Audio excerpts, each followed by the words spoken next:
everybody, it's Neil, and if you have a putting green, as I do here, we have a little putting green, you see, and we just shoot the balls out there. I have this, which is going to make things a little bit better for us. Look at that, it's a golf tray.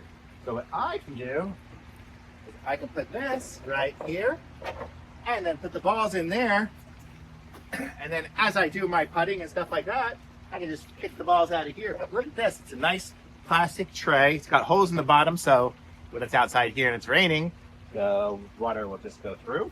And I'm just able to super use it right there. It just fits right next to my thing here. So right at the same level as my putting green is here. So we are golden. This is a really great little setup here. So if you need a golf tray for your balls, you can put it on either side, obviously. It just sits on the ground. So you're gonna be hitting lots of balls. Boom, boom, boom, go. So very cool, well made. And I like it. It's cold out today, but I love it. Thumbs up.